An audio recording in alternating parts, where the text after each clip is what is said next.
Anyways, we're live. I forgot to tell anyone that we were doing this. Other than my Discord, but my Discord is, Come on, Discords. Come on, my Discordians. Come on. Come. For us. Let me just pretend that. Already making it awkward. I'm just trying to pretend that I'm prepared, but apparently I'm not. I was so good getting everything else done today, like getting my new avatar set up and all this other fun jazz, but I just added everyone in the server so we were live. That's more than a couple people, but anyways, so we're here for another StoryTime Chit-Chat. I'm hoping that my music is not too loud and all that fun jazz and shit, and that hopefully everyone can hear it, not just me and the voices in my head. It shows it's picking up. I'm gonna try to listen now. So. All right, I just want to make sure everything is fine with it, so that way it's all good and dandy. But I'm hoping to have some of our peoples come and. Oh yeah, they'll be in here. You know it. Just I just realized that I'm not set up for another thing. Gosh, gee, willikers, guys. Gee, willikers. Gee, golly, willikers. Oh, gee, jolly willikers. People just I think it's really funny. The in the Discord it says we live, but I swear I thought it said we live at first. It's like, speak for yourself. yeah. Well, either way, I updated my avatar, as you can tell. Mm-hmm. This will be my StoryTime Chit-Chat avatar, and if you were Very around pretty. for last stream, that one was my When Souls Game avatar, which I based off of my D&D character. Ooh. Anyways, oh, thank goodness it's actually set up, kinda. I just saw the we're alive stuff. it. Hey, look, it's me. There we go. Goodness gracious. Ugh. Isn't that nice? Whew. Everyone gets to see my beautiful face. Yeah, so, I was kind of hoping that, one of our regulars would be here by now, so that way... Well, we got 3 viewers, so probably. Oh, okay. It's not liking to show me anything today. But anyways, I can do this now. Hi! I'm so excited. It does really weird things, not gonna lie. Oh yeah, it clips through her arm and everything, But either way, it's actually, as long as I'm careful about it, it does weird things, and for some reason the shirt there is anyways. I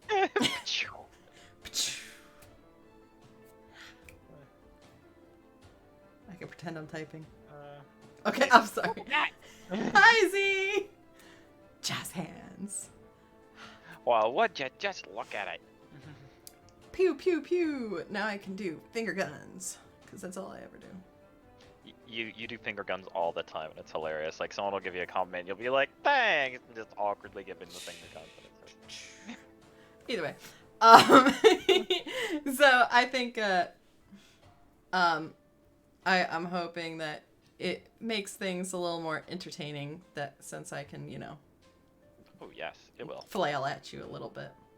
Mm-hmm. Exactly. Yeah. Oh, she talks with her hands all the time. Sometimes what I'll do when I'm over there is she'll start talking with her hands and stuff, and I'll be paying attention, but I'll start mimicking her hand movements. You will, and it annoys the ever-loving shit out of me. Just can you not? Please. But you love it so much. There we go. Can I do that on stream? Oh well, I already did.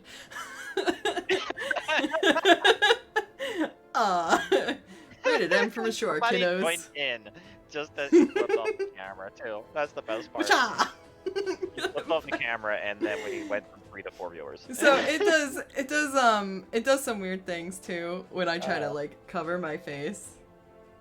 Yeah. When I so do we're gonna make sure that we try to get her to cover her face as often as possible. So let's Anyways, so it's for I should bring Silver. put the guy's hands up so you can't talk with hands or mock with hands. Oh my god. That is rude. First of all, Z, the only way that you're bringing any silk rope around me is if you're a girl. Okay, so, anyways, we can start with the chat. Now that I'm done being so, a lesbian, got it. Welcome back to StoryTime Chit-Chat. This is StoryTime Chit-Chat the 10th. Oh We will be discussing things that has happened in chapters, whatchamacallit, 26 to 30. So if you haven't read those chapters, you might want to put off on watching the stream because we're going to discuss things. And, you know, some stuff from the, like, you know, future chapters is going to be mentioned, but nothing spoilery for the ones that haven't been released yet. That's, and as always, the chapters that we speak of are the ones that you've had more than a week to catch up on. So, without further ado, we can start with chapter 26. 26. Wow, we're making a jump. 26 of When Souls Awaken. This chapter was named Learning Through the Pain. Hi, Ruby. Thank you. Right? I read 36. Well, I'm just having so much fun with having the hands available now. It's great. It's called Leap Motion. I got mine from what's it called? Adafruit. Anyway, love them so much already, and I know like nothing about them, but I appreciate them. They're like women owned, minority owned. It's pretty. And they shipped out so fast. It was really nice, and they sent emails, and it was nice. It was lovely. Good experience. Anyways, no, it's actually this little tiny box about. Come on, work with me. About yay big. Yeah. From tip to tip there. And it just sits on my desk. You can oh god, my arm.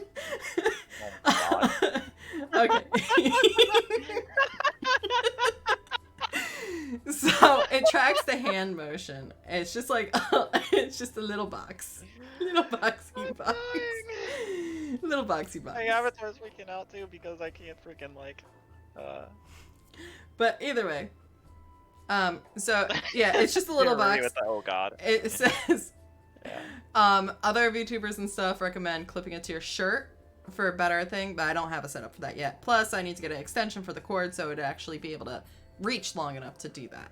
So for right now, it's just on my desk and hopefully cool. That's why it does better when I do this kind of stuff rather than this kind of stuff because of the. Sorry, I'm so entertained by this. I really should have just sat here for like an hour playing with this after I got it set up instead of being like, no, I'll get other shit ready like my new avatar and blah, blah, blah, blah. I really need to edit some more chapters too. But either way. Yeah, so chapter 26. Let's get started. Shall we? Yes. So Learning Through the Pain. We have, for appearing characters, we have Rixa, the goddess of war, which we already know about her. Vesutio, the goddess sight, and Elora and Rune, and Flora, but Flora is only appearing as a vision. So, the god chat, everyone's pretty quiet because, you know, the gods are literally present. They're right there. They're literally right there. It's alright. Yeah. You can look it over. It's still saved. When we switch over, I could switch it to Kiri so you could see her flail about. Her outfit does not work with this as well. Let me tell you that. I mean, it does and it doesn't all at once. But either way, so.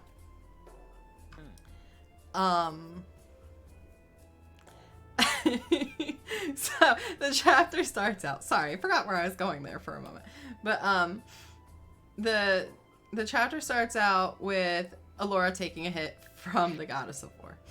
And it's at this point, you know, in the story that Elora's been training for about 3 years with Rixicalis. And this chapter, along with chapters 27 and 28, serve as short glimpses into the time of their training, as well as to gain insights on, you know, a few different gods' personalities. I am just really glad that you're the one reading this right now, because I just happened to look over at the Storytime Chit-Chat thing. I saw the word Star Wars taking a hit, and I horribly misread it. Yeah. So, I'm sorry that sometimes my arms just spastically go everywhere. and that my avatar keeps closing her eyes. It's because I keep looking to my second screen instead of looking where my camera is for it all. So that's why, like, you see me looking off in that direction and then closing my eyes a lot. But yeah, if I go over like this, if you see my avatar looking here, that's because I'm actually looking at the StoryTime Chit-Chat, the 10th thing. So basically, that's like imagining me looking at the script real quick for a second. okay, so anyways. We, speaking of gods' personalities, we get to see that the goddess of war is kind of a shit, and that she has knowledge on more than just, fighting, like the fighting bit of the wars, but Rixacalis is also versed in mental and emotional warfare, and so she cares for these aspects of Elora as she's training as well. Yes, the avatar is tired, but her arms are flailing. Woo! Sounds about right. I'm way too entertained by this to stay focused on my own stream. You think? How do VTubers do this? Like seriously. I feel like they spend a lot of time already, like, they get it out of their system. There we go. Sorry, turned into Porky Pig for a second there. That's all, folks. All right. Anyways, so this hand works pretty well, actually. Look at that. Yeah, they probably do practice for hours before this. Ruby. Yeah. It's funny, because when I was watching the tutorial, they're like, that's why, VTubers, roll their hands like this as the motion, or keep their fingers curled, because it has a better job at, picking up that motion instead. But anyway, trying to go back to, so, this isn't a VTuber tutorial. This is why, yeah, you don't see any, Anyways. I'm so proud of you.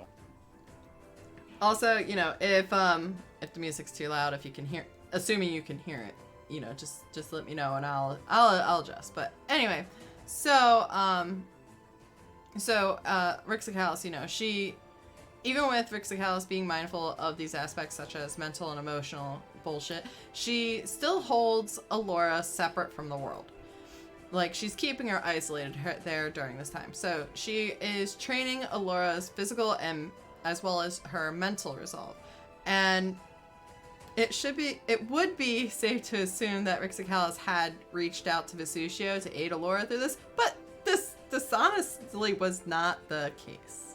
Vesucio, like the other gods, has an interest in Elora, which will be revealed in chapter 34, which drops this Friday on Tapas and Wattpad for free. Ooh. I'm glad you like the music.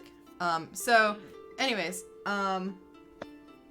this chapter is not the first appearance of Vesucio, though, I will say that. And because he has appeared in it's not his first appearance in the story. It's his first physical appearance in the story, but not overall, So with us in spirit. Yeah, because we've seen him before in God Chat in chapter 23 when Luna Norma questioned if he or Mencio had made Elora a seer after her prediction of war, and he was like, nah, bitch. No, I'm just kidding. He doesn't speak like that, but that'd be kind of funny. That would be funny. So Vesucio is the god of sight, and he appears as a humanoid bird, who loves emphasizing "who" whenever he says it, because he, it's not just that he appears as a humanoid bird, but he's a humanoid owl. So. Yeah, the man wanted to make sure to beat us to the punch with all of the owl puns.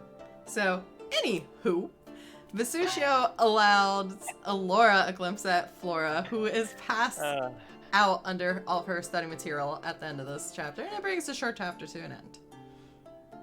So, and, that's chapter 26, guys. Hey. All right. Oh. Short but sweet. Okay. Oh my God. So chapter 27, we ended 26 with getting a look at Flora, and then chapter 27 focuses on Flora. And for appearing characters, we have Flora, teacher number 2. 2. Look at that. 2. 2. Hi. Dose. But class kids. We have class kids, and then we have Mr. Penders as well. God Chat, once again, not around. Not really doing much of anything. I hope you guys... Oh, she's been putting off the camera quite a bit, actually, so it's okay. Dang it. Oh god, it doesn't want to... It's just doing it with the one finger. I'm sorry. I don't even know if I'm allowed to do that on stream, so... Well, you're already doing it. I mean, it's mature. I mean... It is mature. Anyways, so, Gotcha, non-existent for this one.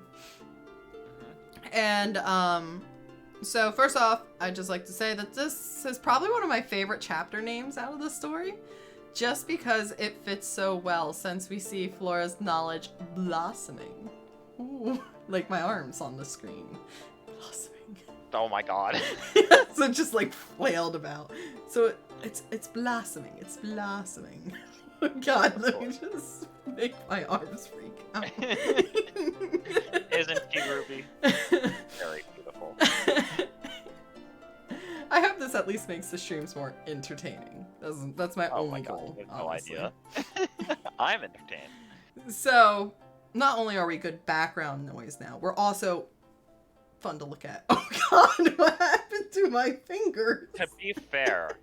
They all turned alive. Did you see that? Yeah, but to be fair, we've always been fun to look at. Hey. Yeah. Come on, hands. Yeah.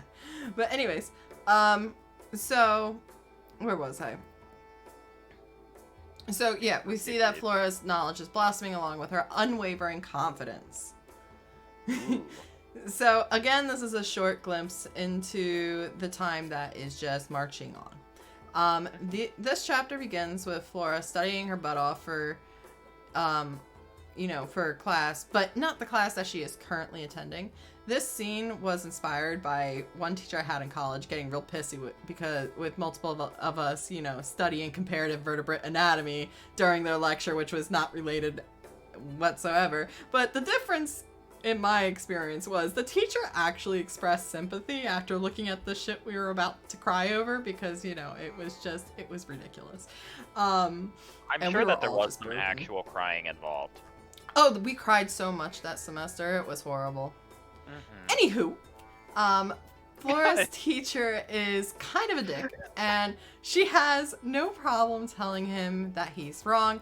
And Flora would have been paying attention to his lesson if it was on material she wasn't already familiar with. Fair enough, right? So after class, we see Flora make her way to her after-school lessons. And there's a few things about her growth that I'd like to point out that are shown in this in case you missed them. So one thing is that she's really happy to go to her lesson. She's looking forward to it. Another thing is she is effortlessly using her shadow slip to get there. Like, she doesn't even open the door. She just slips right under. Just like, whoosh. And it does not come off anymore as an obligatory chore to attend it, but more of a visit with a dear friend for a fun time to talk with. Finally, she is more than happy to light the cedar cone when she enters. It's just done habitually now. It's just part of it. And she finds kind of like a feeling of home within its scent, Mm-hmm. So her relationship with Mr. Penders is strong and happy, and we also learn that Usko has been aiding Flora in understanding some of what Mr. Penders has brought to light. Do we get to actually witness that? No, because I'm a lazy writer, apparently. Actually, it's more or less that, I actually will talk about that in the questions, so I'm gonna... You stick around to hear the reasoning for that. But look at me, I'm getting better at this. You are. I'm so proud of you. Oh, don't sad face me, Ruby. It's one of your questions. Yeah. I know. You will get plenty of lore. You'll get more lore when I come up with more lore. Okay, I'll come up with stuff for you. I gotta delve back in. I gotta get back in and just... We've got to go in deep to get that lore. But anyway, so as I was saying, blah blah blah lore. Anyway, lastly, we get the clarification that it has now been 6 years. 6 years. I'm sorry, just your arms when you did. It's been 6 years since Elora has left. And we also get more reinforcement that Flora is rather sheltered in her life at Sanctum. Why? But, this shelteredness is quite worrisome. I'm going to get to the why in a moment. But when you remember that Flora's goal is to be Elora's personal doctor, like that is literally what she's trying to do. And taking into consideration what Elora was doing to get her there. And so Flora does not understand that Elora's path will be, the Elora's path through the world is going to be one that is saturated in violence and death. And this chapter ends with that reminder that just chaos waits outside of Sanctum. It's talking about how blood's being shed and stuff like that. Bad things. Speaking of blood being shed, chapter 28. Luck and Knowledge. So for the appearing characters, we have Elora, Rixacalis, Rixacles, however you want to pronounce it. I always say Rixacalis because I'm lazy and I'm terrible at pronunciations. So Mentio, Gratianon, Rune. We love you for it. Again, no god chat. And then, so we start off with this chapter with a big, what the fuck is happening? And that's a very good question, considering Elora is bleeding out, Rixacalis is down on her knees, and Rune has a boo-boo. Now let me tell you something here. I don't know. Hi, Crow! I didn't want to interrupt you, but I really wanted to interrupt you by just going, Crow! Hi, Crow! Crow writes an amazing little comic called Monsters. It's lots of fun. It's got a hate ship. I can't wait to see it. So it's just lovely. It's so fantastic. It's oh, thank you. You're welcome. You beat me to it. So there's a little shout out to our Crow buddy. Yeah, we're going to embarrass her right out the gate. Anyway. It's okay, Crow. Oh, I like how Z tried to do it too. We're just gonna spam her link. There we go. But anyways, so back to the what the fuck is happening. So Rune has a boo-boo, and this is something that it killed me the first time. Like, so Hippie here, and if you're part of the server, you know Shadow because he's been a long time supporter. He's one of my founding supporters as well. And when he first read this part, he was like, how dare you do that to Rune? I'm like, it wasn't me. It was the characters. So I dare lots. It was literally a scratch, but we were both so very upset. Oh yes, they were very, very upset. Crow, since you missed out on the beginning context, the sloth character Rune had a little bit of a boo-boo. Yeah. There will be spoilers in this for you, Crow, just a heads up, considering we are discussing chapters 26 through 30 today. Yes. Tonight. Cries and spoiler. Cries and spoiler. I mean, if you feel free to, not be here if you don't want to be spoiled. I won't be offended. Yeah. I love having you, but I don't want to ruin anything for you. Especially, but I mean, honestly, if you could, either way, it helps. I mean, a lot of these spoilers too, like they're not extreme spoilers, so you'll still be able to enjoy them all. These chapters are kind of more minor chapters. Yeah, so you actually picked a good one to join in on. Yeah, and this is the first one with hands. I'm so excited to have hands. It's cool, my memory is great. Perfect. Okay, so, Rune has a boo-boo. Something occurred between the goddess and Elora that nearly kills Elora and brings Rixacalis to her knees. But I'm cha-chaing right past this real smooth, just like how Rixa thought she could get away with saying she doesn't want to start a war with Santa Chiro, which we all know that he's a pacifist. So she recruits Mentio and the god of the god of knowledge, and Gratianon, the god of luck, to aid her in saving / treating Elora. So Gratianon is the youngest god around, and he is the child of life and death. He appears about 6 years old, but he's much older than that, honestly. How old? I don't know. It wasn't important to the story, so I never determined it. At least not yet. Haha. Oh, Get back your hand. no. There it is. Anyways. She's reading for you. Take her hand. Come here. Come here. Please. I need a hug. It's like the most menacing hug. Oh my god. Okay. I need a second. Okay. So, how's everybody doing tonight? Okay. Oh my god, Ruby, no. That's funny. That's really funny. We were actually just talking about her hair earlier because, one habit it seemed every time I went over her house, I came back with just finding hair. I shed like a dog. That's You all really there is do. to it. Like, I don't really know what to do I'm about pretty it. sure, even though we haven't seen each other or hung out in, like, you know, almost a year now, I'm still finding hair places.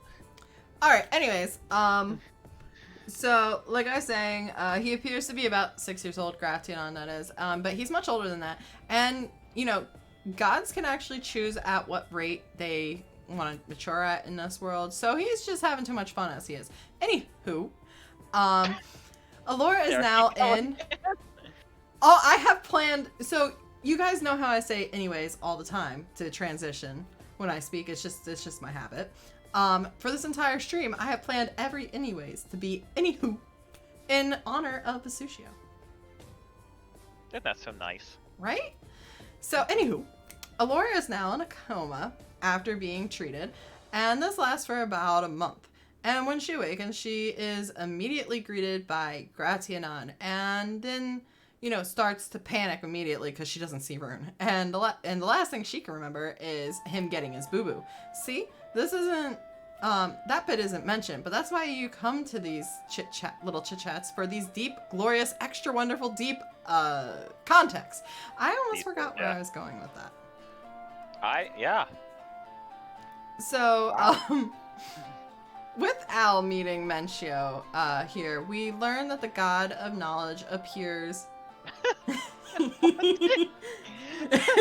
Yes, it's out of control. Very. I almost punched my mic right there. I don't have the I don't have the same setup as she does, so I'm actually mentally controlling one of the arms, and I'm just not good at it. She is using our shared brain cell to do that. Yes, exactly. So, anyways. Psychic arm, yes. Yeah. And I guess it's getting some conflicting, you know, signals from you, Crow, because I keep moving it out of range. When the hands just fall away like that, it's because it's out of range. Anyways, so, you missed it that time. What? Da fuck! But anyways.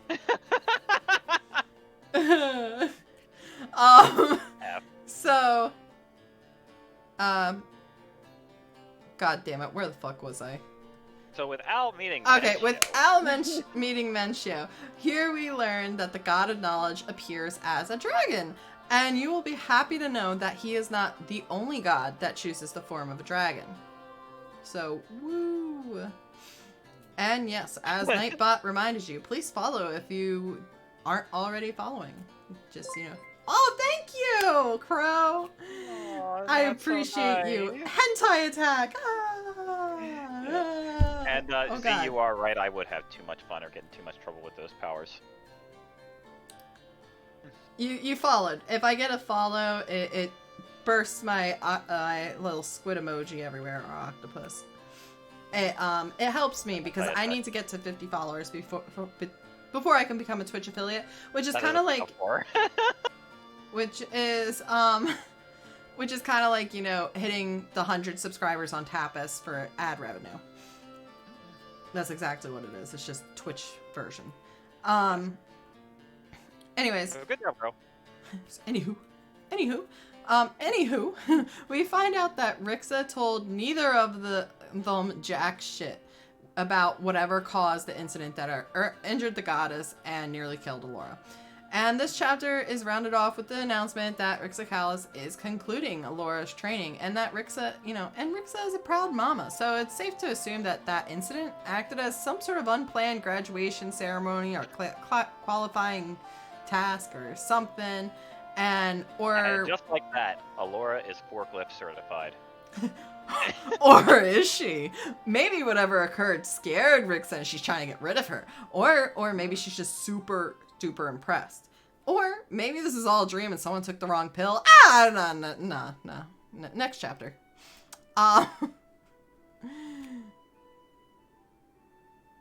Maybe there was a stalemate. Who knows? That would impress it. Maybe, hopefully, there will be some sort of flashback in the future to let us know what happened. Or some sort of explanation, but I mean... Nice. Who knows? Who knows? I love you, Ruby. You're wonderful. You're a wonderful supporter. You're all wonderful supporters. Still dying at our little Patreon conversation earlier. Oh, that was funny. It was. Oh, you're all wonderful. We're all wonderful. Okay, so so moving into chapter 29 now. Chapter 29 is titled Same Direction, Different Paths. And the appearing characters include Rune, Elora, the Songbirds, Viserys, Flora, and Yuka. Yuka! You probably didn't remember who the fuck Yuka was when you first got to this chapter, but then you're like, oh, right, she's the other chick at the place. Well, no, not this chapter. She was the other chapter back during the thing, but, because, she had a brief appearance in the beginning of the story or mention or something. I don't remember where I was going with this. But, anyways, so the god chat, oh, look, they're talking again. Look out. So Mencio and Luna Norma appear in the god chat. So the chapter starts out with Elora and Rune being dropped off on the edge of the forest that guards Sanctum because Rixa didn't drop them off inside. And there's actually a couple reasons to this. And the biggest thing being that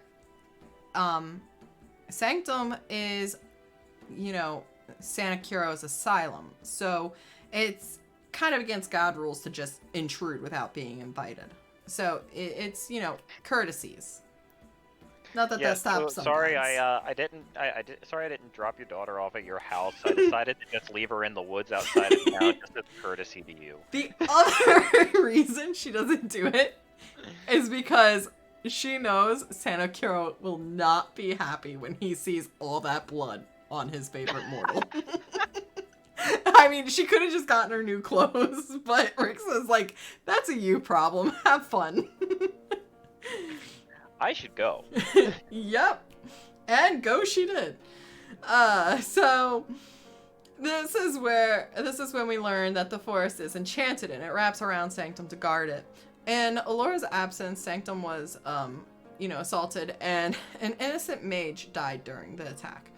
Luna Norma then after that recruited Viserys, who used Mindavis's power as well as his own to help fortify and enchant the forest. So there are magical creatures that were, brought to existence by Mindavis, but, Viserys is like, everything alive is my child. I don't care. I'm adopting all these bitches.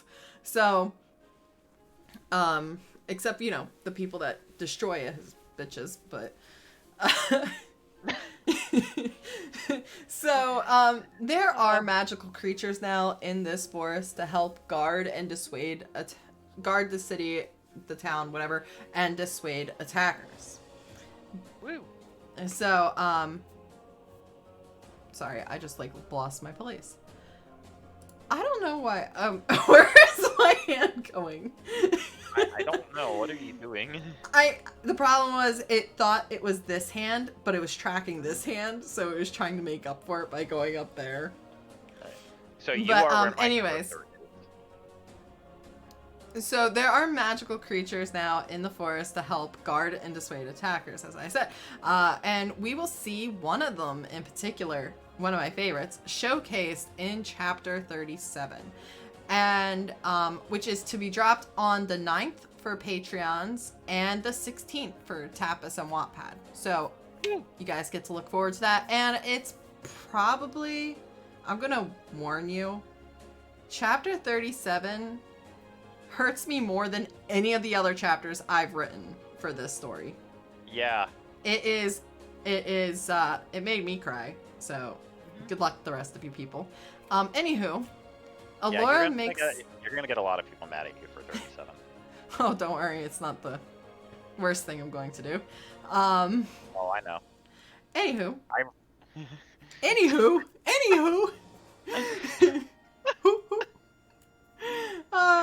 Okay. Anywho, Elora makes her way through the forest with a handful of Viserys' songbirds guiding her with an enchanting song, and before she knows it, she's at the walls of Sanctum. And when she looks behind her, she sees glowing green eyes, and that signifies that Viserys had actually personally oversaw her travel through the forest. What's unsaid there is that it's kind of a nod to her, that he's just like, it's okay, I'm not mad at you for rejecting my gift all those years ago. We cool, bro. We cool. We chill.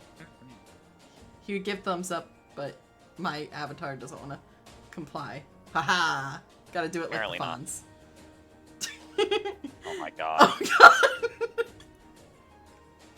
I need to watch other VTubers and see if they struggled this much with their hand motion. They probably used the controllers rather. Probably. But anyways, so, Elora made it to the city, and she heads inside, and she finds people staring at her, and it takes her a moment to realize and remember that her clothes are very much stained in blood, because no one has given her a change of clothes. No one is even... I just love that no one stops and goes, "Are you okay, ma'am?" They're just like, this is a young woman covered in blood. Just leave her alone. Just don't ask questions. It's just a really, really bad visit from Aunt Flo. Oh. No. Sorry. So, anyways, she's checking herself out in her own reflection, and if you saw the meme that I made, not this week, but last week, you would see the meme that is based on that scene. And Flora just right into the window and goes, "Ow!" because she is inside the window. Al didn't know that, but she's just super happy and just slams into it because she's got to go say hi to her Al. Bam! So the two have their little reunion, and it ruins Flora's little date with her girlfriend, which is Yuka. And Elora sees Yuka just sitting there so salty. She's like, ooh. And then, Flora darts out and tackles her for a hug. But either way, during it's a bit of a problem, Z. Yeah. So during this little reunion, Flora does end up apologizing to Yuka. I just saw you try and put a command, and you put it in on my outline. That was funny. It's okay. I wanted to... So anyways, Flora apologizes to Yuka, after it for a bit. And Yuka's too salty to care. And Elora tries to make it clear to Yuka that she has nothing to worry about, and by, going, Flora's my little sister. And it ends up shattering poor Flora's heart. Rip. Poor girl. But, so Flora's upset, and it's, it ends up hurting Flora, and so the drama llama is just chilling in the bullshit of the scene.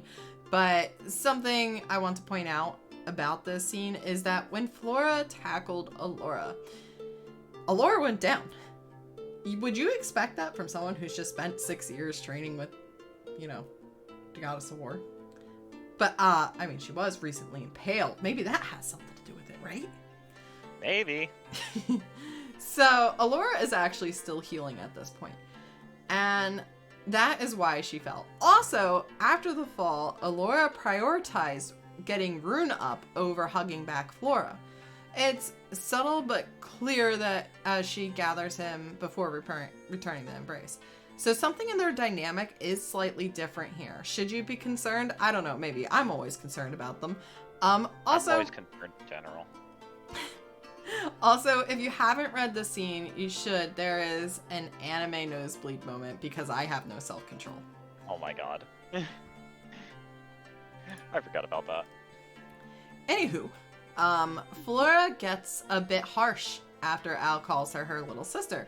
But shortly after, she sees something Al can't shelter her from. And Al didn't even consider it, if we're being honest. But Flora sees it an unnerving amount of blood staining Elora's clothing. And she's just like, WTF, mate? I should be worried about that over my feelings. Is she right? Yes, no, who knows? Maybe it's yes and no. Yeah, because Elora does look like she probably almost died recently. But, you know, within the past, like, couple months or whatever. Why, her feelings are valid. And that's exactly what I was going to say.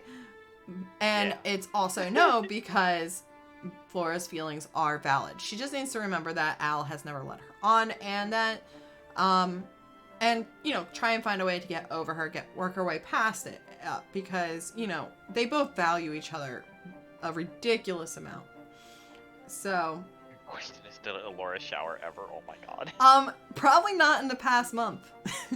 She was unconscious, and then Rick Sakalis just popped up and was like, yo, you're going home. And she didn't even have time to change, so... I mean, Elora needs a bath right now, I'm sure. They can smell her all the way from wherever the hell they first started this story. At Axis's village? Is that what you're talking about? What's left of it. You say like there's anything left. It's probably overgrown. I heard a Wolverine moved in. It's not much different than when Axis was there. Oh my god. I'm just kidding. Axis was actually pretty tempered before his mother was murdered. Yeah, now he's pretty short-tempered. Ha. But he's not short. He's pretty tall. Anyways, Flora knows that Al loves her, and I fucked up that anyway. Anywho, fuck me. Flora knows Al loves her, and she knows it's, you know, it is not in the way that she wishes she would. But, you know, anywho, Al knows that she has upset Flora, and she's quick to start being careful, and it ends with Luna Norma being aware that Elora is putting her concern for Flora over her own needs, such as not telling Flora that she's still recovering because she doesn't want to make Flora feel bad for tackling her on top of everything else. And it's with Luna Norma's comment that it comes to an end. So, you know, more stuff and things. Stuff and things. Yeah. Aw, yeah. I'm having too much fun being able to talk with my hands for once. Like, it's been forever since I've talked with my hands. I know. It's gotta be so, like, nice for you. It's odd. It's very nice. Anyways, so, like this ability to talk with my hands, it's a gift.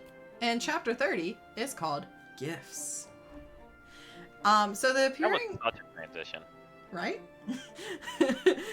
So, appearing characters include Elora, Flora, Rune, Yuka, Chiro, and the Magesmith.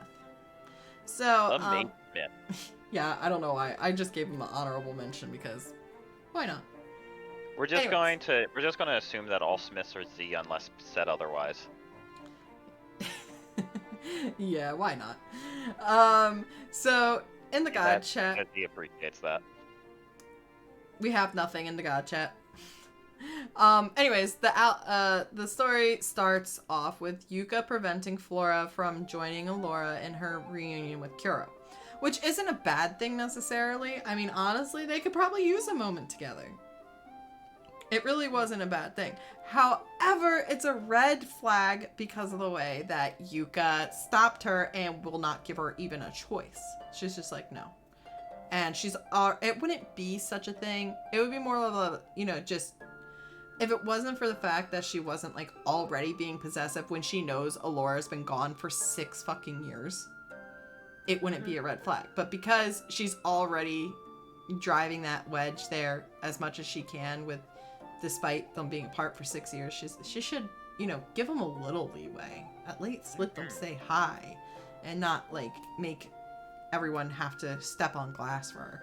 But anyways, that's the red flag for their relationship between Yuka and Flora. One of the many.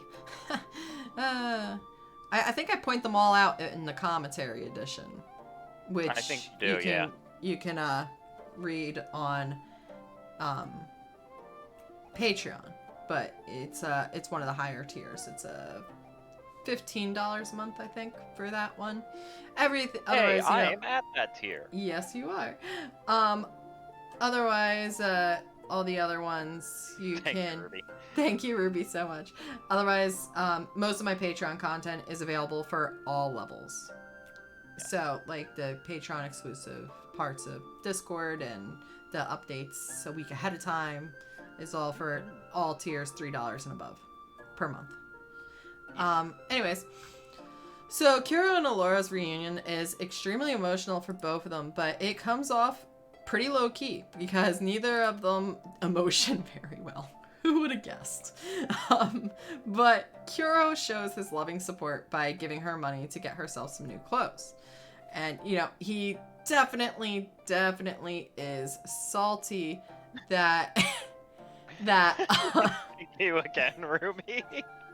Thank you, guys. I appreciate you giving each other the links. Oh, my gosh. I appreciate it so much. It's great. I just love it because it's like, I don't know if anyone actually comes and watches these, other than you guys. So it's just like, I'm just imagining it like from the perspective of you guys just sharing the links with each other. But I really do appreciate it being thrown up there like that because it does help. Every bit It helps a lot. Exactly. But yeah. So, Chiro and Elora's reunion is... Okay, I said that. So after the little reunion, is what I'm trying to say. Elora steps out to find Flora waiting for her, and Yuka's already gone. Elora is a little concerned, honestly, by the fact that Yuka just left Flora there. But she's quickly distracted by the thought of Flora having friends. Because, you know, she kind of forgot about other people during her training. And this should be a red flag in what Elora has experienced within her life, that she is just so comfortable with not having anyone in her life, but she struggles to be around people back in her life. So, I think that's a little concerning. I mean, just a little bit. You know, I honestly didn't realize how people struggled with that so much, like not being around people, until everyone started bitching about it during, you know, quarantining. Because I'm such a shut-in. I'm just a little recluse. So I'm like, what do you mean? What do you mean people are struggling with this? This is just is just my lifestyle. This is the most social I've ever been by having by publishing. Oh my god. Yeah, like when all this started, I was like, oh my god, I have an excuse to stay inside. I know, right? Like people amazing. Stop judging me. Pretty great. But so. Oh, look at that! That's a nice little. Sorry. Oh my god. Oh my god, my hand. I'm glad I did them too. Thank you, Ruby. So,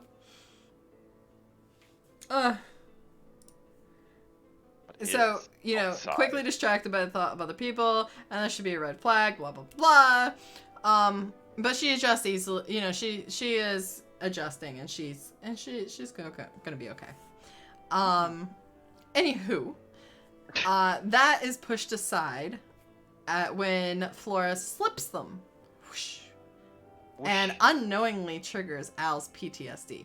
She may have trained, like, Elora may have been training with her fears to get past them, but there is a huge difference between PTSD and fear.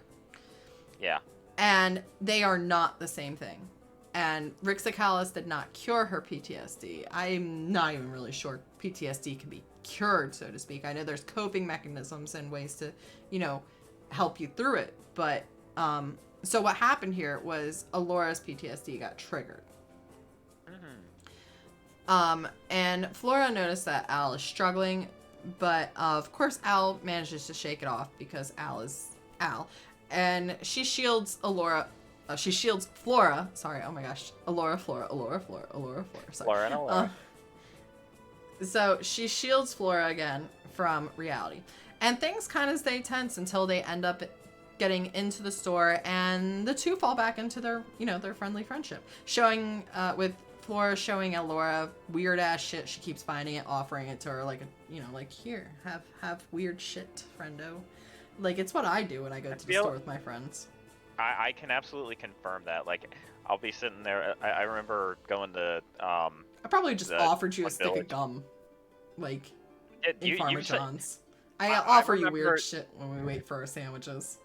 Yeah, you do that. You also, like, I remember we were, like, looking around in, like, the Smithville shops and everything, and you just came up to me, and you're like, look, see, it's, and you would show me, like, it would be, like, a ceramic cow or something like that. We're in a clothing store, and I'm like, where did you even find this? Magic. If you can't find weird shit for your friends to offer them as tribute, what can you do? Yeah, but, I mean, it's still, like, it was super entertaining. Anyways. I think that's when I got you the llama fur backpack. Yes, and that is hanging up in my closet. It's super soft. Anyway, that was really random. Anywho,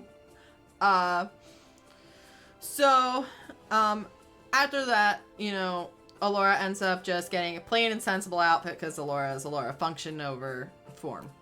Always function for her. Always function.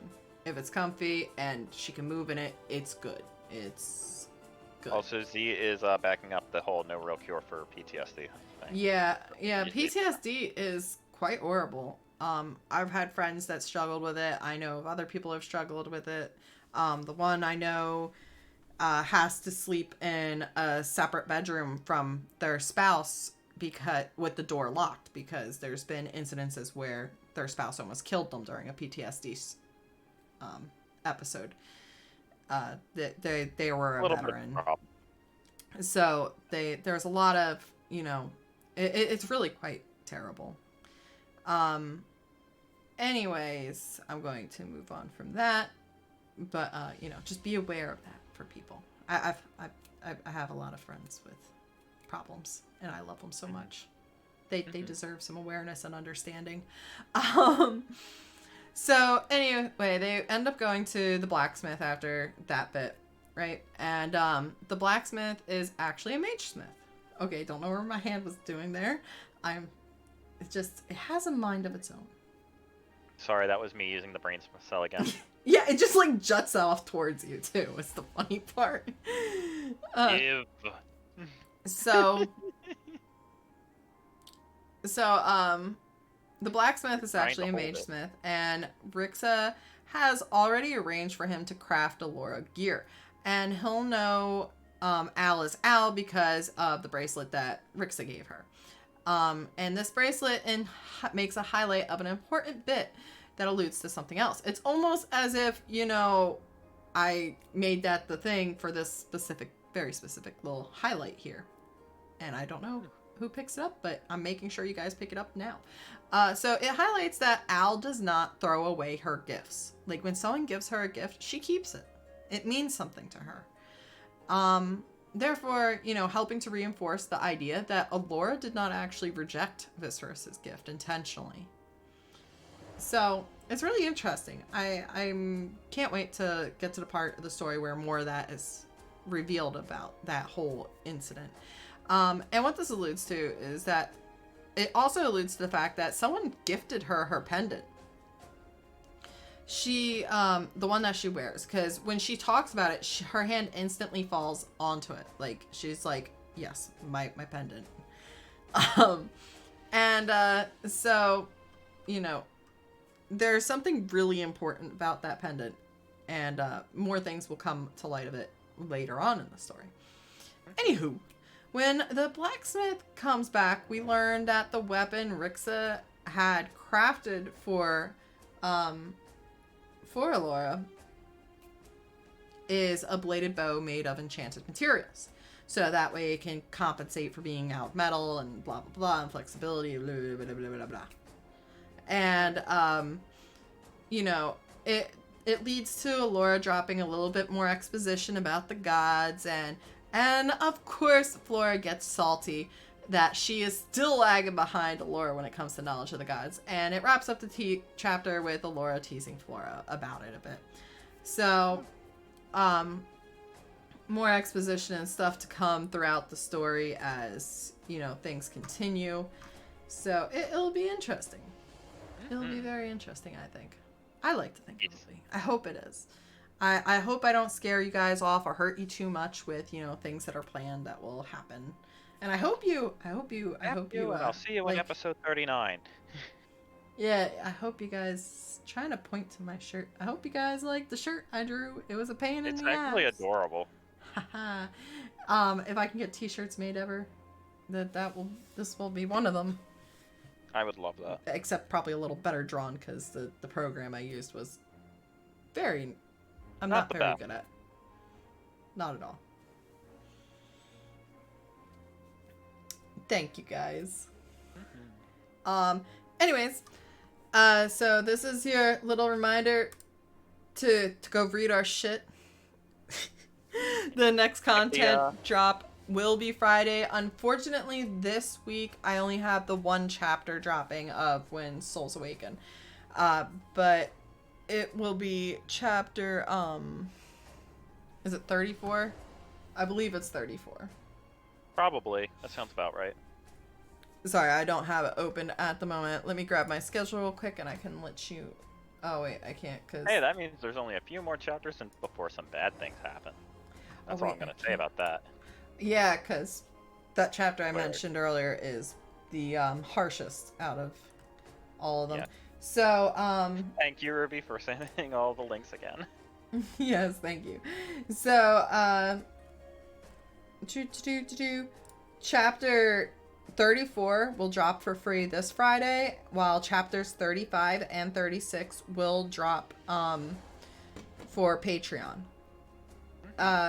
And then also next week we are featuring another Storytime Chit-Chat, but it'll be during its new time slot, which will be on Friday at 10 p.m. After today, all streams will be Wednesday, Friday at 10 p.m. So that way they're all on the same time and same days. We had to change the days around because of work schedules. Yes. So my work schedule is changing, so it's all my fault. You can all blame me. Ah ha ha ha ha ha. Yeah, no one's blaming you, hon. You're fine. Aww. Anywho. Now, I'm gonna go back to my little hello screen because I promised I'd show Z this. Hopefully Z... Oh, I was just gonna say, hopefully Z is here, and he still is. Yes. So, you're gonna get to see my little... Ooh, my little display stuff. But, so, I got my avatar selection. But this is Kiri. This is, my little fox, my little kitsune for, see what I mean by the sleeves don't do as well for her. But I mean... Yeah. Ooh. But, anyways. Yeah, so, this is Kiri's little setup. It did turn out great, and I'm very happy with it. She's a kitsune with 3 tails, and she is a bard. Mm-hmm. So, lots of fun, super loving. I did actually have this avatar set up with the tails even, and it looked great, but the problem is the tails, without using the program Unity, I couldn't get them to sit right. So, yeah. Anyways, going back to this avatar, stuffing back things to... There we go. Ta-da! Oh my. Oh, I had a feeling that tonight's stuff would go longer. I'm like, I just saw the reminder, and that reminder goes off every half hour. So, so yeah, we're on to questions. This stream is we're about going... halfway through. Oh, yeah. Oh, that's not... Or did we do the rest of self-promotion time, or are you gonna do that after questions? Well, we did a lot of self-promotion. We got a lot of... So we're gonna go into, the questions, so... That's There we Okay. go. Now I'm at the right screen. Hello. All right. So now we're going into questions about When Souls Awaken. These are all fan submitted on my Discord. You can, it's free to join and all that. Yes, and just to point out, these are specifically the questions for When Souls Awaken. The questions for my stuff is going to be later on. Yeah, we both talk about our stuff, answer our question. You guys know the formal, the normal. Oh my God, my hand. Where did it go? You guys know the normal format at this point. We're on the 10th one of these. So, anyways, chapter nothing questions for When Souls Awaken. Are you ready? I am ready. Let's start me sure? off, my girl. Okay, here we go. So, first question: What sort of weapons was Elora trained with? So Elora, she was trained with bows, crossbows, swords, pole arms, and more. Pretty much anything that the goddess could have at her disposal, which is everything. Rixa gave her a very well-rounded education in weapons. I mean, she is the goddess of war. She made sure that her girl is trained well. Next question. So with all the beatings and training, does Elora now have a pain tolerance? So Elora had a high pain tolerance to begin with, as we saw her, like, when she was dealing with her injuries in chapter 3 and 4. And at that time, she was only 12 years old in those chapters as well. And she was dealing with that shit. And now she's, 18. But Rixa has taught her techniques for fighting with injuries, when she has to, type of thing. Because she knows that, not every battle is going to allow for her to fight uninjured. Because life is bullshitty. Mm-hmm. Next question. All right. So, what happened that gave Rune the scratch? Remember how freaked out Al is if Rune is about to get hurt? And remember how Rixa said they'd work on her fears? Now I leave you to come to the answer. Next question. Okay, that wasn't terrifying. So now that it's been 6 years, how has Flora advanced in her studies? So Flora's been making steady progress but Chiro still hasn't taken her on as his personal protege just quite yet. And more of that, when she does, that's coming up soon in the story. All right. So what happened during the attack on Sanctum that happened, that was before all of the stuff? That was during the time that Elora was gone. Yeah. So the anti-mages assaulted it, and they managed to actually get in and kill a mage. And a bit more of this will be revealed in chapter 35, which is to be released this Friday to Patreon, but on the 9th for Tapas and Wattpad. All right. What sort of animal forms, if any, do the gods and goddesses have? So, Asarior, as seen in When Souls Promote, my little comic that I made to promote my series, I don't have a link for that, so you don't go search a Nightbot for links right now. You're good, Ruby. So Asarior, as seen in When Souls Promote, she prefers to actually appear as a winged cat type creature. Where Mencio, as seen in the story, and he prefers to appear as a dragon. And I will say, as I mentioned earlier, there is a second god that likes to appear as a dragon. Different style than Mencio, mind you, but whatever. Anyways, Viserys appears as his own creation. He made up his own appearance because he's cool like that. He's like, yeah. Yeah, he is. But, anyways, and then, gods can choose whatever physical form they want to take, and they can change it at will. Sorry, my arm just, phased through. But, yeah. Some of them prefer human or humanoid forms like Vesucio and the owlish version of a human that he takes on. Except it's definitely more owl than human, but the body build is more. Yes. Curve it. Oh my. Just kidding. I'm just like that I can do that. Okay, I'm sorry. You heard it here, everybody. Vesushia got a badonk-a-donk. Vespuccio is dummy thick, and he is... His app goes clap. His ass. Anyway, so, and then, you know, some of the other gods, they they prefer more human forms, such as Larsola's, and there is, and actually Mindivus, even though he's the god of beasts, magical beasts, creatures, he actually prefers a more human form as well. Because opposable thumbs. Let's be real here. Thumbs are pretty nice.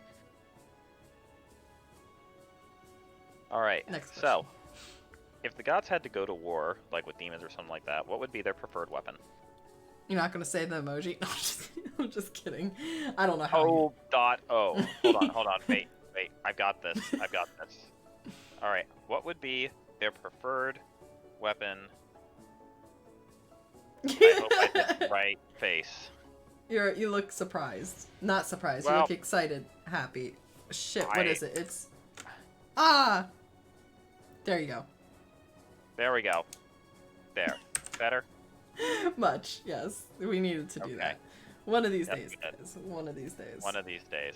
Anyways, this was, okay, we're talking about the war question here, yes? Yes. Yes. So their preferred weapon in this scenario would be the power that they command. There are only a few gods that would use weapons that weren't as opposed to their magic, you know? And a handful of the gods are pacifists, like, you know, Chiro.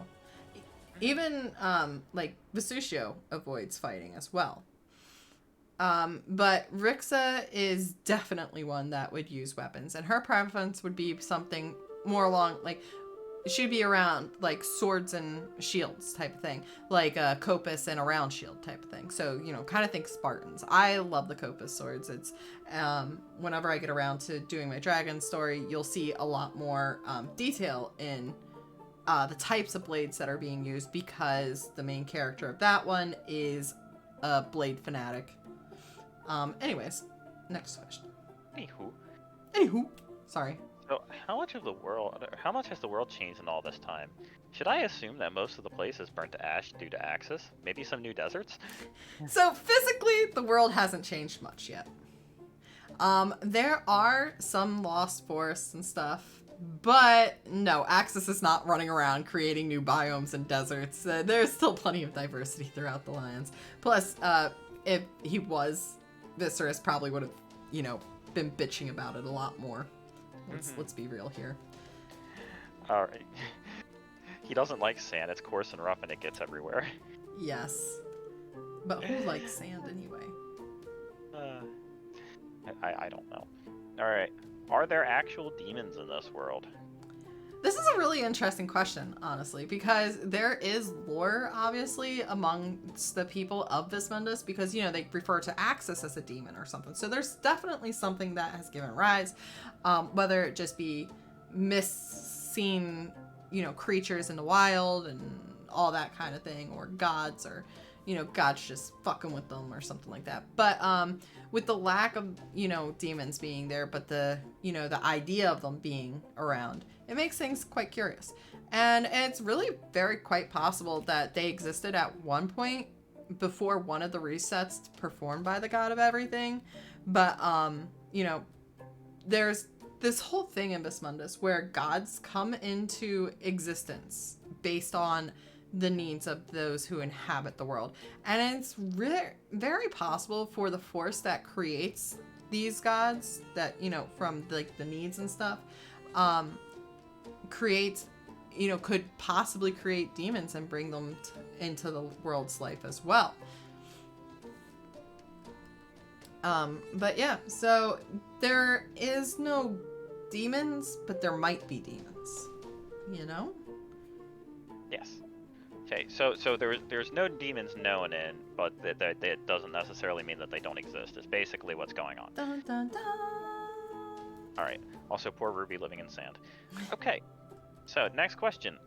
Why does Al always seem to have a family-like relationship with every god she encounters besides Lars? Or is she just the child or chooses of the prime god and no one knows? Okay, what? Okay.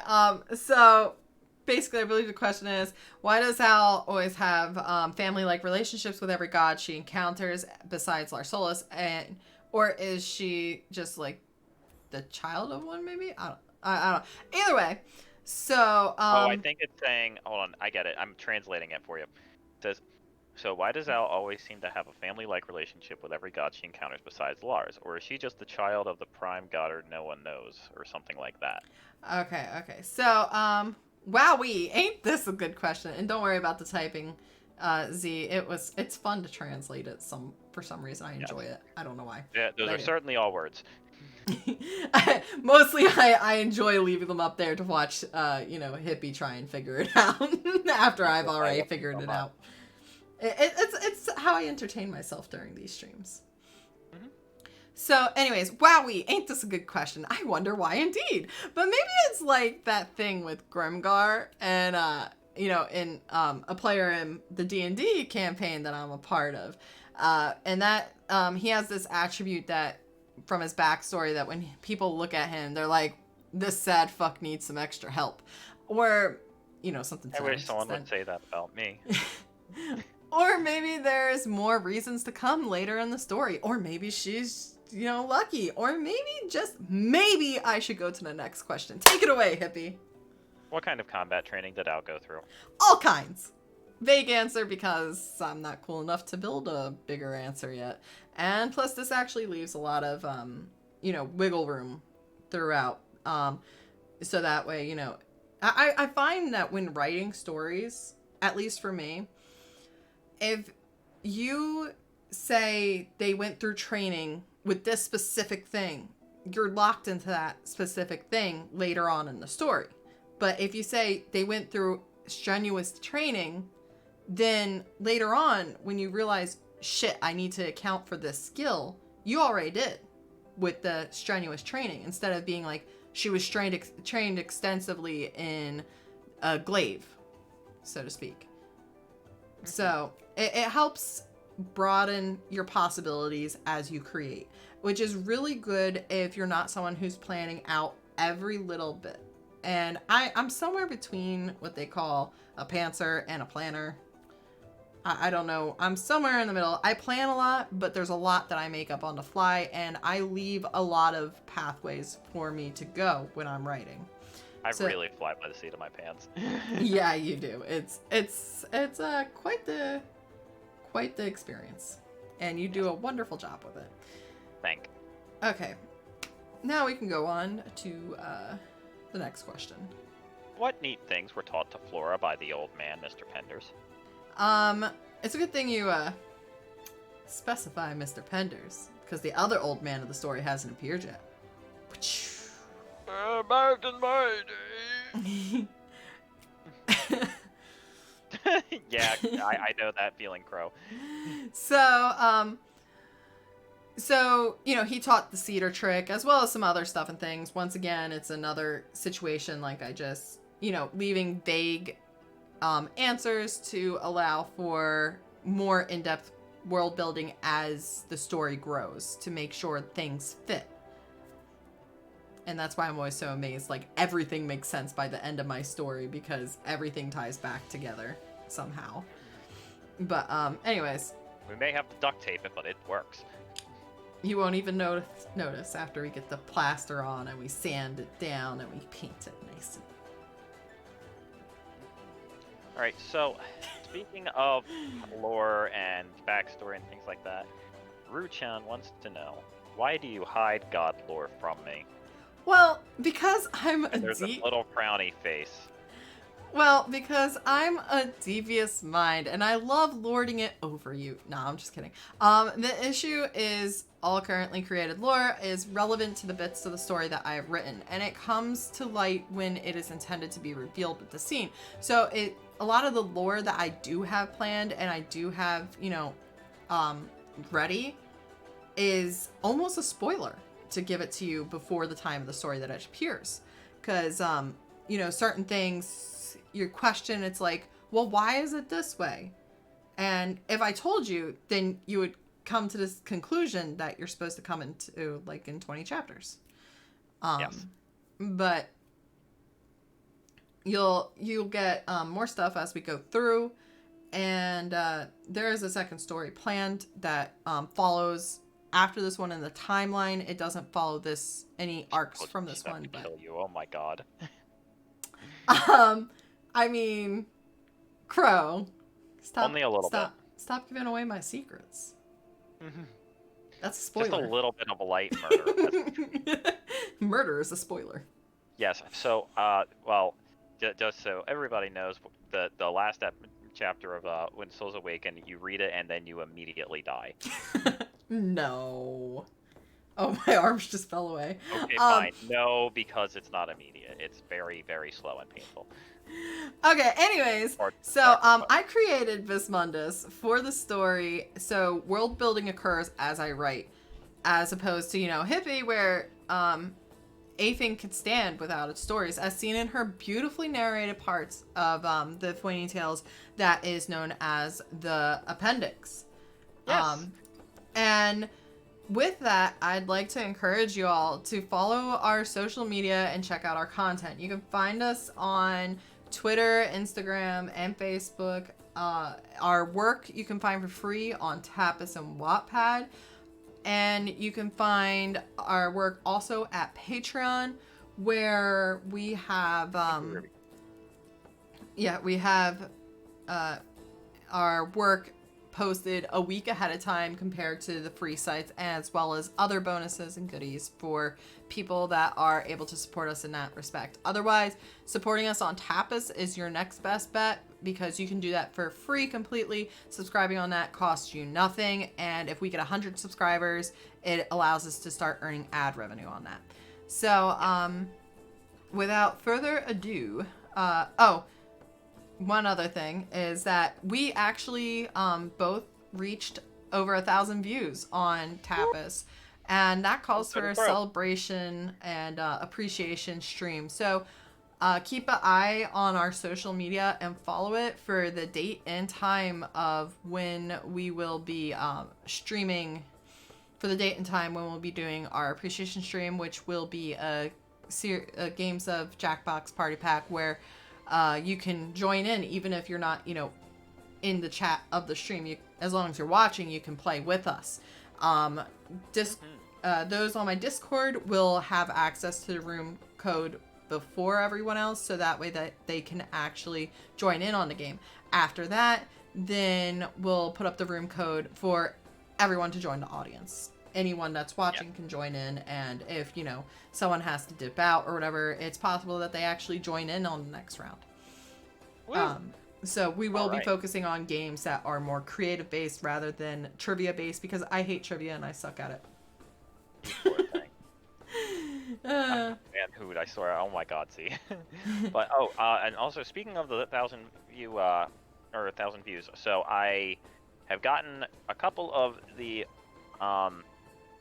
Oracle dice readings done so far that I owe to people, because we have, as part of 1,000 views, all of my active subscribers, which I have a list of them, and I made sure to point out on there. So the people that are on my list, I did post that list online, but if you're an active subscriber and you want to claim your Oracle dice reading and you think I might have missed you, or you just don't know if you're on the list, you can just reach out to me. But I gave free Oracle dice readings to my active subscribers for hitting 1,000 views, and one of Amanda's active subscribers will be randomly selected to also receive a free Oracle dice reading. So keep an eye out for that announcement, and we'll see who it is. If it ends up happening to be one of the ones that I already owe one to, then that person will act, because we do have some overlap, then that person will actually have theirs upgraded, so that way it can be a specific or an in-character reading. And if I've already done yours, then that just means you get a second one, so lucky you. But a couple of my active subscribers have already gotten theirs, and they, there has been a little bit of calling out, there's been a little bit of catharsis. I will let the people, I will let whoever is in here that wants to talk about theirs, say something in the comments, but we'll move on from there. Oh, I actually will be doing another drawing as well because we both hit 1,000 because that was another bonus. So yeah, look out for that. So, the Oracle Dice readings are a lot of fun to get, and you can also purchase them through his Ko-fi account or, by subscribing to either one of our Patreons. My Patreon will award you one free basic one where, depending on the tier that you subscribe to him as, depends on how much you get. But I really do suggest spending the money to get a in-character reading because it is such a treat. I had mine done by Eric, God. And it was just the best thing ever. Yes, our levels are drunk. But anyways, we're going to jump back into the content here with so that way I can flail at you. Hi guys. Hi. Ha ha ha. Anyways, up to Cece. All right, so thank you very much. So just wanted to.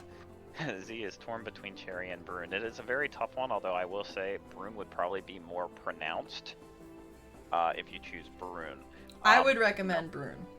Yeah, if so you the have thing to is, choose the character readings, some of my characters are a little bit more normal, some of them are a little bit more animated, we will say, in their speech and patterns and the way they talk. So, Cherry is a wonderful, lovely character, and I love her to death, but Brune would probably, she's got a lot more quirks, same with Eric. So the quirkier characters would definitely get more, but by all means.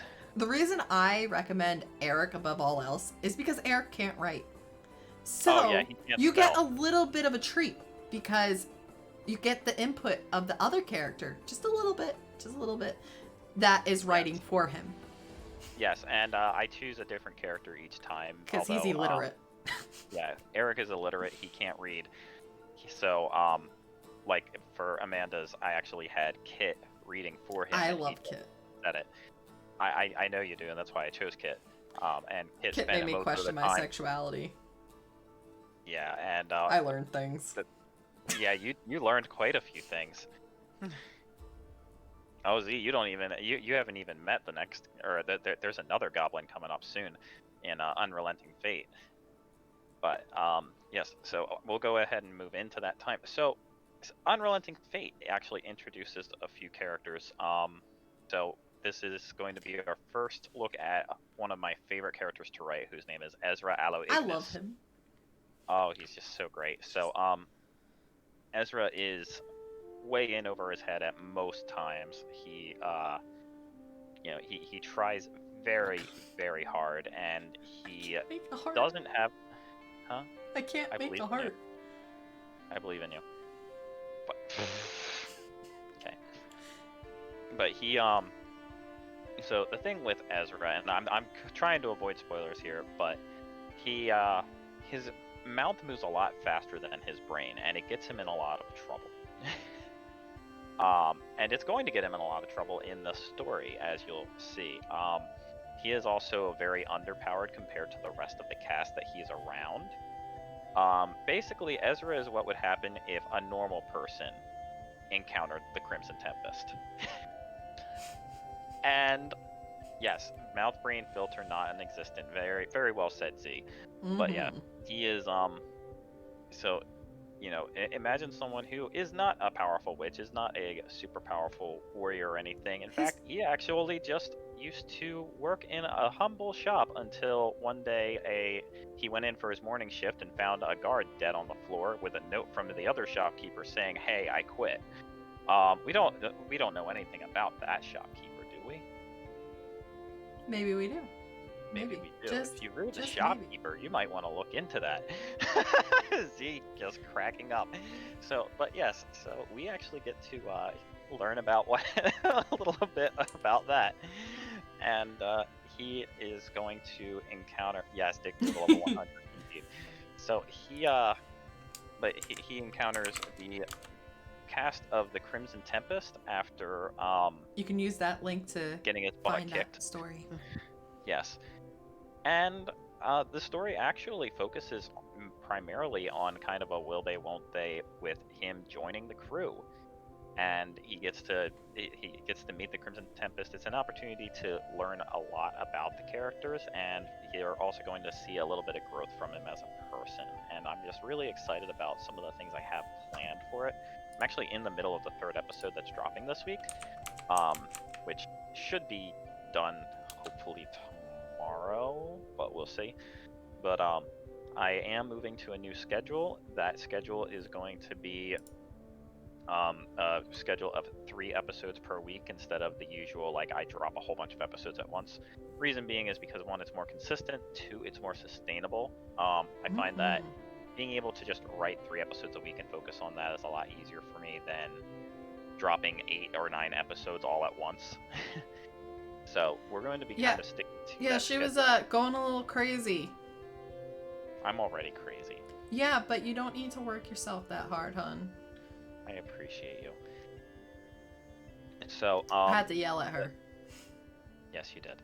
Self-care is important, guys. I'm yelling it at you guys too. Self-care is important. And my avatar just looked like she tried to strangle herself when I said that, and I didn't even move my arms. They were down at my side when it did that. And it's just like... Sometimes... The ghost did not agree. Sometimes getting choked is self-care. Do it safely. Safely, yes, please. Make sure there's a doctor. Do not crush the standby. windpipe. Told you it's haunted. I just finished reading all the stuff and will sit with you to give an in-depth review that you were excited for. Oh, thank you very much, Z. I am very excited for that, actually. So we love what people think, even if you guys are just telling us, like, oh my god, I really liked it. Like, oh yeah, we get so giddy, and we just like text each other so fast. We're like, oh my god, you're never gonna guess what Z commented. Oh my god, I love. You're never gonna guess what blah blah blah commented. You're never gonna guess what Crow commented. She said she's not a very interesting commenter, and I just fucking love her for commenting. Yes. Like, I was just gushing about it to Cease the other day, like when I got that comment. Right. We get so excited. Even if oh my god, Z. Yeah, well, that's pretty much. But we what was I gonna say? No, we really appreciate it, and especially even if you're only reading like 1 episode at a time and just commenting on 1 episode at a time, it just means a ton to us. So, but anyway, so yes, getting back to the scheduling. So, the plan is to do 3 episodes per week. It's going to still be dropping on Fridays. But once I've gotten into a bit of a groove and I've gotten to the point where I have a kind of a bit of backlog, my plan is to kind of split it up. So it'll actually be either 3 smaller updates per week of, 1 episode each. Yes. It'll either be 3 episodes each or let's use our mouth words.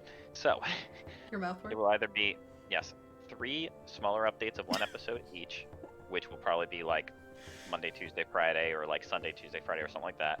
Or it would just be Tuesdays and Fridays, and I'll just have 2 slightly bigger updates that are like half and half. Just to kind of split it up a little bit. That way, you get bits and pieces. You don't have to wait a whole week just for a little bit. The idea for that is just to keep things sustainable, to keep things going at a steady pace.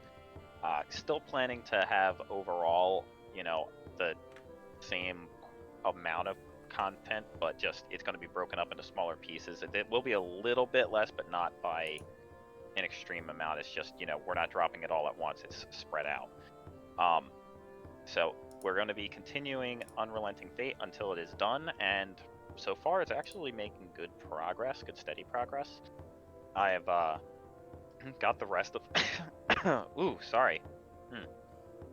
I've got the rest of the story figured out, where it's going on with it, and it's just a matter of putting it all on paper. After that, we're going to move on to the Fell Wren, which is, I'm gonna let you guys know now, it is going to hurt you. It is. Sorry, I like when we get spammed with emojis. 'Cause they go. Oh yeah, me too. But yeah, so the Fell Wren is one of the best stories I have in my head, and I'm going to put a lot of time into it to do it justice. Pro, I promise you, the pain will be worth it. It is it is a very good It's a very good story overall, and you personally are going to really love Wren, who is the main character of it. But basically, we're going to actually have this is going to be my first long form story, which is why it's going to absolutely be episodic. And it starts out earlier than any other story I've written so far, because we're actually going to start during Wren's childhood. Because we got to start that trauma a little early. But there will still be plenty of that fun brand of humor that you all know my stories for, because I do try to focus on the comedy of it. So yes, I'm going to hurt you, but there's going to be plenty of aftercare. And that is important. Aftercare is very important. So now we're going to move on to some questions, and I actually realized there is one that I didn't. Where is my? Why is my cursor not up? Okay. I'm just gonna stop it. There we go. I had to stop Grammarly, which is why there's actually one question that I forgot to write in here, so I'm just gonna pop it in real quick. But it's just going to. I'm not gonna write down the answer. I know what the answer is. It's just so that way you don't get thrown off when you're reading them. I'm already thrown off. I want to give you a head pat so badly, but I can't move my arms. Can I do it myself? Somebody. There we Please. go. Yes, oh God. Stop wriggling in my face. How do I stop it? Why is it? There we go. But yes, There we go. So we're gonna move on to questions. These have all been submitted on Discord. So we're gonna go ahead and get started. Amanda, you want to do that? All right. So let's start off with the cult. Is the cult of Panoba similar to the Dark Brotherhood in the Elder Scrolls game? So they're fanatical like the Dark Brotherhood, and they do consider their goddess to be a motherly figure like Dark Brotherhood has. But they're not assassins by any means. They also are just nowhere near as skilled, if I'm being honest with you. They're still dangerous.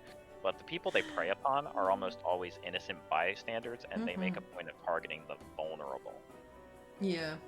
Yeah, they work from the shadows because that's really the only way they could get away with the stuff that they do. Yeah, they really suck. But they're still a threat. Yes, they're still a major threat. So, are you planning to do an origin story for the Crimson Tempest?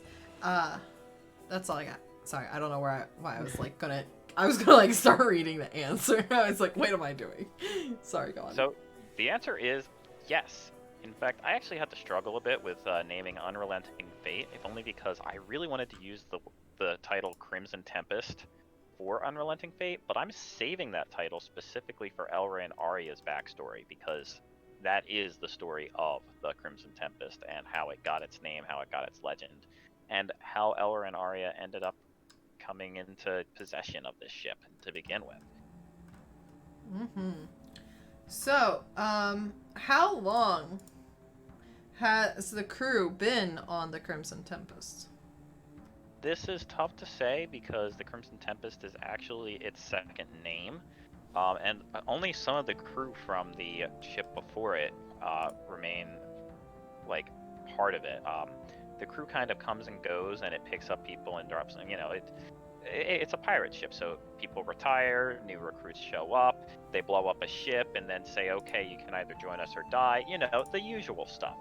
But Arya and Elora became pirates, and they started on the ship when they were 13 years old.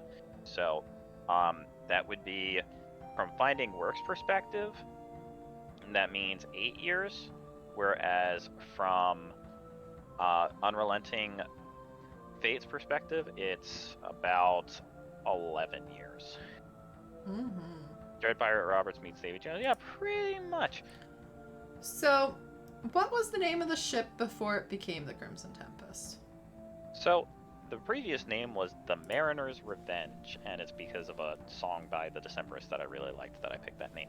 But it works really well. It does, and so it is. Its captain was Captain Marion Mesmerida, and wow, that is a lot of M's. But yes, that is. Yes, but Captain Marion was Elora and Arya's predecessor and the person that basically trained them. This is not a paid promotion. If only. Somebody sponsored us. So, is the Tempest name to do with the previous owner or the twins' hair / temperament? So, apparently I'm getting tired, guys. Honestly, Elora actually wanted to distance herself from the Mariner's Revenge as a name, out of respect for Captain Marion when he was done being a pirate. And Arya was fine with that, but only on the condition that she gets to pick the name. So Arya picked the name of the Crimson Tempest. So really, the name itself, it's all Arya's in spirit. Elora does have ownership of the Crimson Tempest because they are sisters and they kind of share everything. But she kind of calls most of the shots. Arya just, she likes to lord the whole captain over people and everything. She's the most excited about being captain, whereas Elora's just like, I'm the captain, which means I get a lot of money. The name was chosen because Arya's hair is crimson, and most of her magic actually has to do with storm calling. Are you having fun? I'm just trying to figure out what to do with my hands to keep my arm from randomly jutting up into my head. I appreciate you. But yes, so yeah, Arya chose Crimson Tempest because she loves storms, she loves storm magic, and she has crimson hair, and she is, crimson. That is why. You mean the Raptors? That is probably a reference to the D&D game that I mentioned earlier, because Z is my DM and I have 2 tamed velociraptors named Emerson and Emerald, so that way I can call them M&M for short. Just so you guys know what that's going on. So you ready for the next question? Yes, I am. Does Brune get an origin story? How did she join the Tempest? Oh, I love that story. Oh my god.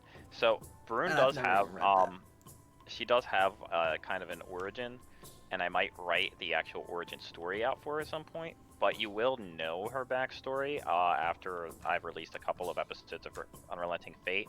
Might not be in this next batch of them, but before Unrelenting Fate is over, Brune actually reveals a bit of her backstory, so you get an idea of why she is part of the crew, and you get to learn quite a bit about her.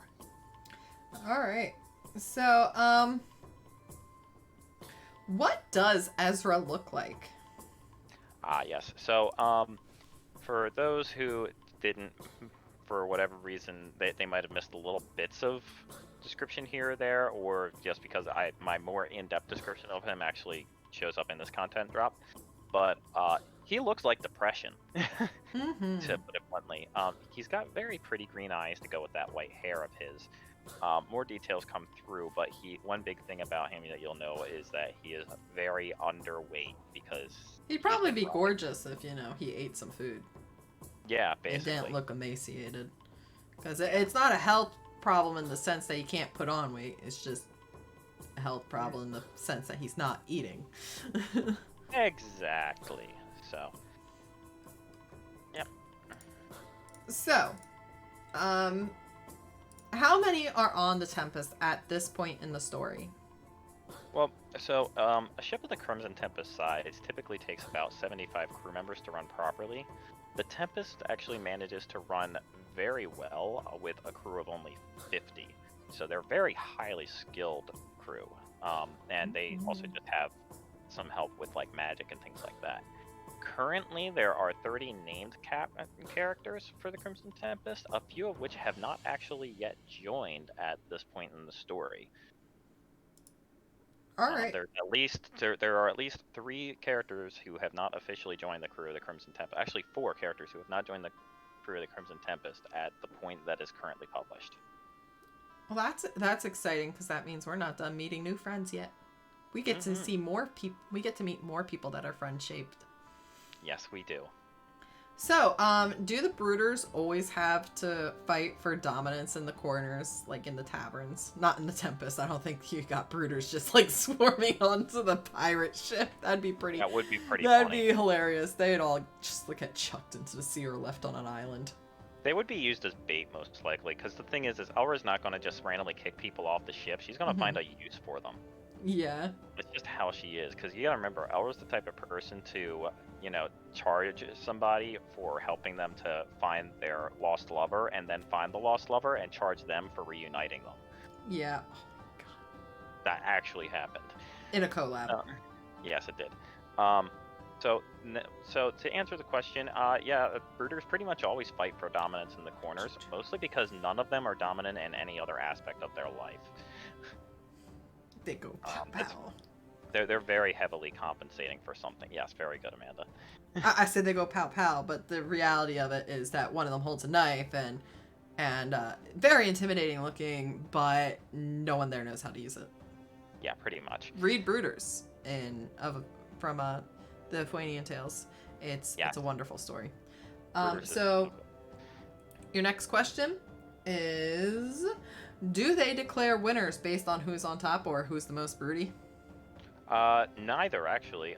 The bickering continues until eventually they all just sort of give up and tolerate each other, and they just kind of end up like nestling in the corner in a very broody, very threatening cuddle. They just need cuddles. Yeah, probably. The broodiest characters get the most jealous looks, though, from the other ones, like, because there's definitely a lot of envy between them all. Mm-hmm. There's no winning as a brooder. No, there is not. Unless you're Garson, who ended up winning the love of his life. Aww. The cutie pies. I love a good romance. I ship it. I don't give a fuck. I'll ship anyone. As long as it's legal. The face I made. So, I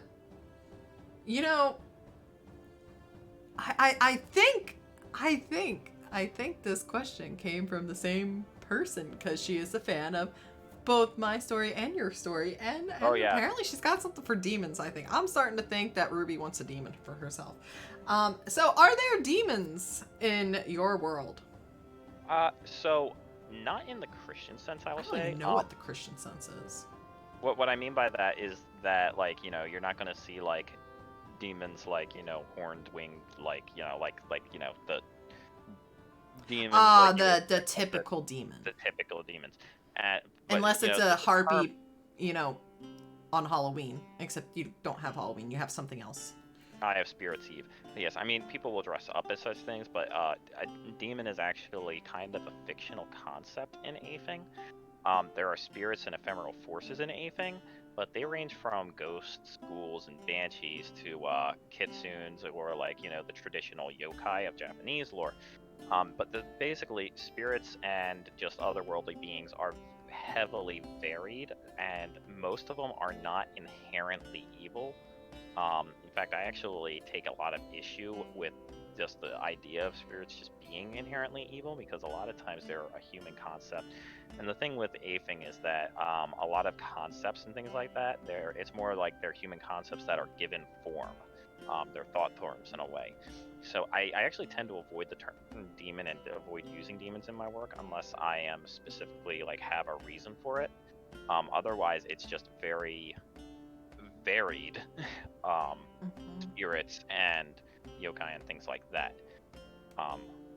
So I take a lot of inspiration from that sort of thing. And this next question is the one that you asked. This is my lovely question as a biologist. I need to know. This is Amanda's gift to all of you. Do Undarians have cloacas? For those who do not understand what a cloaca is, it is having instead of having your reproductive separate from your waste for expulsion, it's the same. Same hole. One hole for all. So, do Undarians and Harpies have cloacas? So, Harpies do. And I had to decide this before the stream because this was not a detail I ever expected to have to say. Ruby keeps doing that to me, and so does other people. So, yeah. I figured I might as well give you one since I came up with it. So, Harpies have them. Undarians do not. And the reason Undarians do not is because all Undarians are actually hermaphroditic, meaning that Undarians have the ability to change their special bits at will to reflect their perceived gender. That's amazing. Yes, which means, so a male Undarian, if they decide, you know what, maybe I'm actually a girl Undarian, they can just switch. I mean, it probably takes a couple of days, you know, but like, and there's actually lore that with the Undarians, whenever that happens, there's actually a celebration when it happens. Like, it's a whole big thing. It's basically like a gender reveal party, except it doesn't burn down half a continent.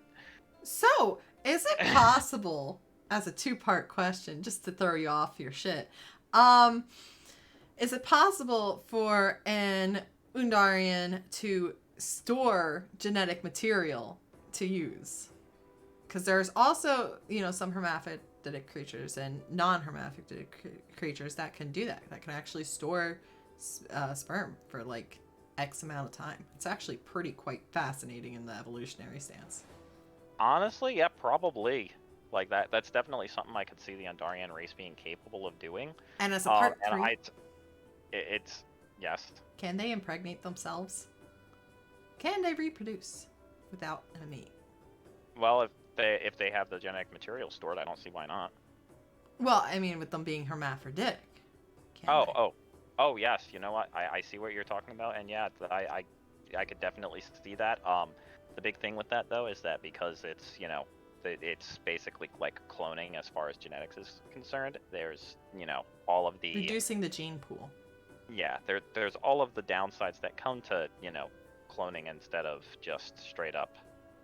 There are benefits to asexual reproduction, such as being able to reproduce without a mate, where reproducing sexually have other benefits, such as not reducing your gene pool. So that way, if something like the coronavirus, for example, comes through, you don't lose your entire species. You only lose like a huge portion of it. Yes. which is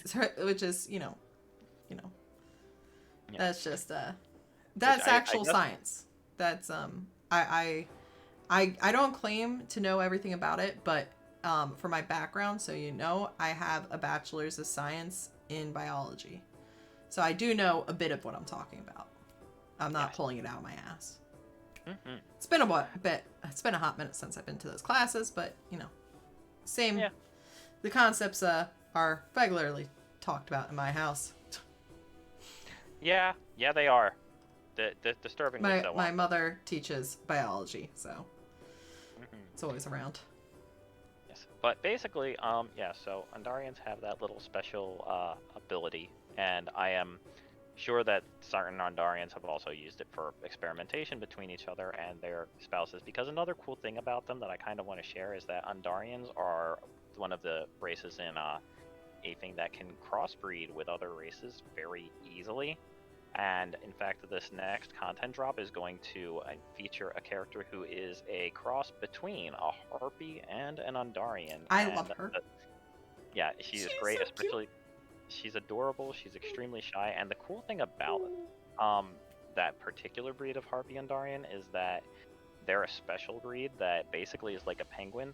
They're flightless, but they can do really well in cold water, and yes, the character design is based on a penguin. It's so cute. It's pretty adorable. I honestly need you to send me your Undarian sketches so I can make some fan art of it or something, as if I have time to do that. But definitely, I after this stream, I will send you the file for the one Undarian. Because I remember doing trying to help you out with the concept art, and I didn't have the concept quite, but I tried. It was it was an interesting skill, and I'd like to make some more fan art for you. Well, there's also two different types of Undarians too, because most of the ones I have drawn of are of the saltwater variety, whereas the freshwater variety are completely different. Okay, so then your last question for tonight is, what skills does Takir have? He appeared in the Finding Work episodes, in case anyone is blanking. Like Cherry, Takir was actually trained as a sailor. He knows what he's doing on a boat, and he knows a lot of traditional sailor skills, such as knot work, how to properly sail, and he does know a bit of swordplay. He is not as good at swordplay as his sister, but as far as actually sailing and keeping things running on a ship, he has all of the skills that are needed. In fact, I would say he's probably more skilled as a sailor than Cherry is, but Cherry definitely has more of the leadership things. Yes, he can also sew. He is very good at that, and he is not shy about doing things like sewing and cooking and things like that. He loves doing stuff. As a little bonus for Z here, I would just like to add, since you were a beta reader for one of my Ho-Reem stories, Z, there was a collab between Osa and Gally in Aphing, and she quite frequently hid away with Takir, and he would just show her how to tie knots. So that way she could avoid everyone else on the ship, because she is very antisocial. I'm hoping to eventually bring the Ho-Reem stories over to Tapas and Wattpad and everything and start publishing it as well, because it's great. But I honestly, I worry about publishing Osa's story just because of the rape. But that story is a harsh story. It's a very harsh story, but Takira is a very soft person. He's a very loving person, and he loves to teach people skills. If he is given a chance to teach someone knots or do something like that, he's the type of person that in real world would probably be he would probably spend all of his time volunteering for teaching organizations and doing teaching people scouts and stuff like that. He would just be so into that all the time, and he would just love it. But those are the major skills that Takir has. I think that was it on questions, actually. So this the Storytime Chit-Chat went on for about twice as long as it normally does, and almost 2 hours. I really appreciate everyone who's stuck around for it, and for all of our viewers that did come and watch. It was normally we're not going to have that many chapters to talk about, and but there was a lot of chapters in this one because I'd released multiple ones because they were so short in length. So it was lots of fun. But Storytime Chit-Chat is generally an hour long most times, but yeah. This was special edition. Special edition, because we covered a lot of chapters. With that being said, I don't know if that means that next week's Storytime Chit-Chat will be shorter or not, but next week's Storytime Chit-Chat will be on Friday, because it's shifting over to Fridays at 10 p.m. while because all of our streams are shifting to Wednesdays and Fridays, right? Yes, and the reason for Fridays is because that's just it's a lot easier. Wednesdays will become the Wednesdays. I think I'm not sure if Fridays or Wednesdays will be the solo stream, because I'm still going to be continuing to do the two types of Win Souls game that we have been doing. I believe the plan was to have Wednesdays be the co-op streams, because I never work Thursdays, so I'm always available for the entirety of the Wednesday streams. From now on, it'll probably be that Wednesday are the co-op streams, like when we do Left 4 Dead or Genshin Impact, and we'll be adding in some more games probably. Some variety. Yeah. And then Fridays will either be Storytime Chit-Chat or my Oblivion playthrough. The next possible game might be something like Thief for the solo playthrough, but we still got plenty of Oblivion to go through, so nothing to worry about. All right. Anyways, I'm gonna pop us back over to, and I'm gonna just throw it over to the credits, actually. So you can find all our links. If I could just type, I'm sorry, I'm a little stupid sometimes. So the link trees let you give you links to all of our stuff. So if you have been watching and you've seen the other links and stuff that have posted, you don't need to worry about all the different links. You can just put in, linktr.ee/, our username, and it'll take you to a nice little spot where you have each link one right after the other. It's very nice and tidy, easy to get to. I'll probably be altering what links I have available for my bot to put up just to make it a little cleaner, so that way when we spam you with links, it's not like, oh my god, which link do I go to? I have one specific for the stories, because sometimes we're just talking about the story and we're not trying to shove everything at your face, But thank you everyone for joining us. I know I appreciate it, and I know HippieGhost here really appreciates it too. We're both trying to reach 100 subscribers, and we'll definitely have another appreciation celebration type of thing going on when we do hit 100 subscribers. And once again, we are doing an appreciation celebration for our 1,000 views. And you just got to keep an eye on the social medias to find out when that is. All right. But other than that, that's pretty much it. So, you can, if you are watching this at a later time, feel free to send me, a private message if you want to join the, oh my gosh, my arms.